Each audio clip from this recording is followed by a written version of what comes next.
Carla e Paul, um casal que aparentemente vivia uma vida comum, mas escondia um segredo sombrio e cruel. O que começou com abusos evoluiu para sequestros, mortes e uma trama macabra.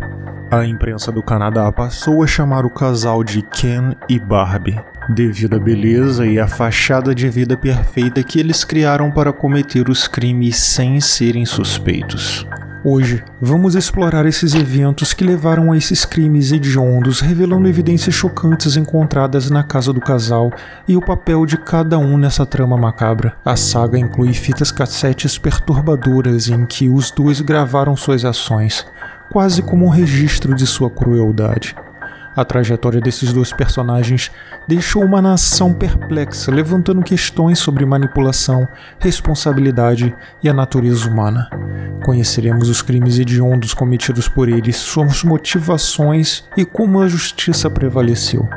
Prepare-se para uma jornada angustiante, pois essa história mostra o quão profundo pode ser o lado mais obscuro da mente humana.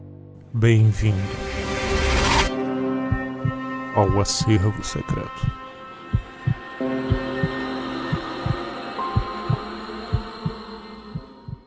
Certo dia no Canadá, o homem que andava de canoa encontra o corpo de Leslie Mahaffey no Lago Gibson. Nesse mesmo instante, acontece um casamento de Paul Bernardo e Carla, em uma festa tão luxuosa que é comparado ao conto de fadas entre Barbie e Ken.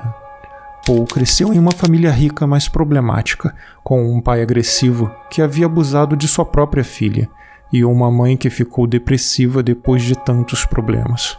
Quando ele descobre que seu padrasto não era seu pai biológico, Paul fica tão irritado e passa a ter um comportamento perturbador, como espiar mulheres escondidas pelas janelas das casas. Ao se formar no ensino médio, Paul desenvolve interesse em estratégias de vendas e contabilidade. Ele era um rapaz considerado bonito e inteligente, e por isso teve muitas namoradas, mas ele começa a desenvolver um comportamento preocupante e começa a ser abusivo com elas.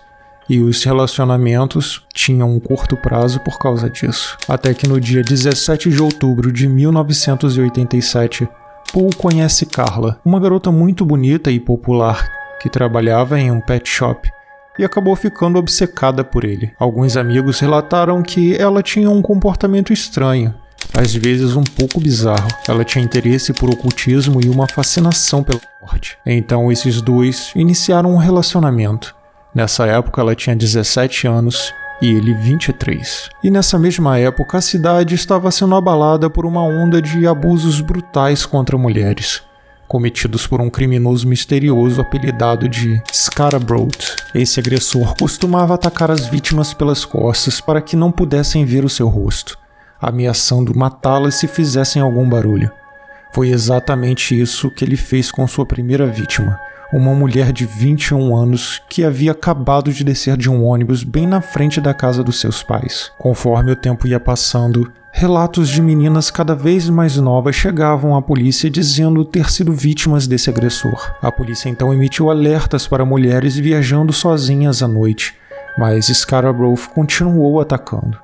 A cidade ficava chocada com a brutalidade dos crimes. Estavam vivendo um clima de medo e angústia por causa desses ataques. E a polícia estava determinada a colocar um fim a essa onda de violência. Em 1989, a polícia monta uma força-tarefa para capturar o criminoso. Os dias foram passando e a onda de abusos violentos continuou. O criminoso estava se tornando cada vez mais recorrente.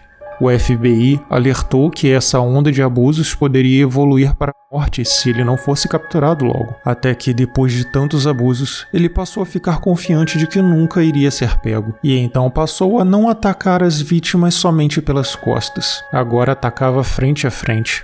E uma delas conseguiu olhar bem para o rosto dele. E foi isso que ajudou a polícia a criar um retrato falado do criminoso. Enquanto isso, Paul e Carla estavam felizes e prestes a se casar. A família de Carla adorava Paul, mas em segredo, Paul desenvolveu um interesse doentio pela irmã mais nova de Carla. Ela se chamava Tammy Lynn, de apenas 15 anos. Paul começou a espiar Tammy pela janela do quarto e ficava observando ela trocar de roupa. Carla, percebendo o interesse dele pela sua irmã mais nova, ficou com medo de perdê-lo e concordou em dar a ele um presente, a virgindade de sua irmã mais nova. Para realizar o plano sem levantar suspeitas, Carla e Paul decidem usar clorofórmio, que foi roubado do pet shop onde ela trabalhava. Eles iriam usar o clorofórmio para fazer Tammy desmaiar e realizar o plano sádico sem o consentimento dela. Então, em 24 de dezembro de 1990, em um dia que só eles três estavam em casa, trouxeram bebidas alcoólicas e deixaram que Tammy ficasse embriagada. Em seguida, Carla usou o clorofórmio para que ela desmaiasse e Paul realizasse o crime. Porém, uma coisa saiu do controle. Tammy, desmaiada, começou a ficar com a pele azul. Ela estava sufocada e acabou se afogando no próprio vômito. Os dois chamaram a emergência e simularam que havia sido somente um acidente e culparam a morte de Tammy ao excesso de álcool que ela havia bebido. Após a morte de Tammy, Paul e Carla fingem remorso no funeral, mas mostraram-se frios quando foi encontrada uma foto deles sorrindo durante o velório. Mesmo durante o luto da família, Carla e Paul decidem seguir os preparativos do casamento e saem da casa dos pais para morar juntos em uma casa alugada. É nessa época que Paul encontra Leslie, a menina que eu contei no início que havia sido encontrada no lago. Leslie tinha apenas 14 anos e havia saído com os amigos. Ao chegar em casa tarde da noite, encontrou a porta trancada, mas decidiu não tocar a campainha, pois tinha acabado de conhecer Paul bem ali no quintal da casa dela, e foi atraída pela sua lábia e acabou indo à casa dele no meio da madrugada. Ao chegarem, eles começam a se divertir, conversar e a beber, e então Carla acorda no meio da madrugada e ouve vozes estranhas e vai verificar o que está acontecendo. Carla flagra Paul e Leslie conversando e fica furiosa, não por causa de traição ou algo do tipo, mas porque os dois estavam usando taças que ela estava guardando para uma ocasião especial. Ela discute com Paul e acaba se tornando violenta com Leslie. Paul aproveita a situação e agride Leslie. Ela fica apavorada e com medo da reação do casal. E nesse momento, Paul abusa de Leslie por 2 dias seguidos. E quando se cansou, a asfixiou, desmembrou e depois colocou cada parte em blocos de concreto e o jogou no lago. Em 16 de abril de 1992, a jovem Kristen, uma garota de família bem estruturada que estava consciente dos perigos e sempre alertava os amigos a não andarem sozinhos à noite, foi capturada por Paul e Carla. Nesse dia, quando ela voltava para casa sozinha, ela se depara com Carla, que pede sua ajuda, dizendo que estava perdida. Kristen, inicialmente receosa, decide ajudar a desconhecida, mas logo foi surpreendida por Paul. Eles a sequestraram e a mantiveram cativa por 3 dias, gravando fitas VHS de todos os abusos que eles a infligiam.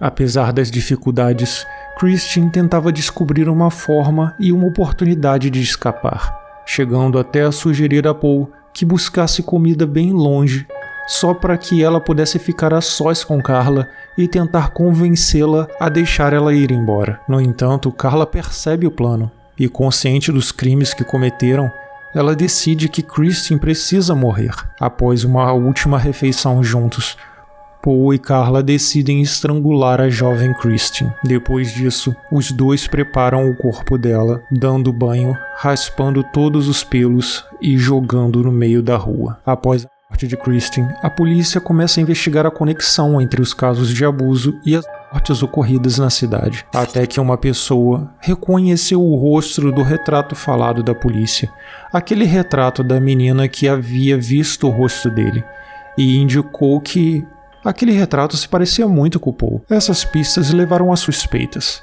mas quando Paul foi interrogado, ele cooperou sem medo e entregou amostras do seu DNA. Naquela época, DNA era uma coisa nova e ainda estava sendo investigado como poderiam usar aquilo, mas a sua aparência tranquila e cooperativa dificultava a conexão dele com um assassino brutal. Enquanto isso, o relacionamento de Paul e Carla foi se deteriorando.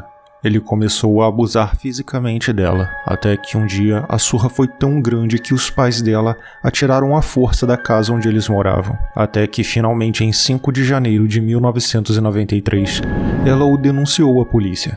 mas ela não dá informações. Um tempo depois, ela confessa aos familiares toda a história. Então ela contrata um advogado e dá início às negociações para incriminar Paul. A imprensa do Canadá passou a chamar o casal de Ken e Barbie, devido à beleza e à fachada de vida perfeita que eles criaram para cometer os crimes sem serem notados. Ela então conseguiu o acordo com a promotoria, testemunhando contra o marido em troca de uma pena menor.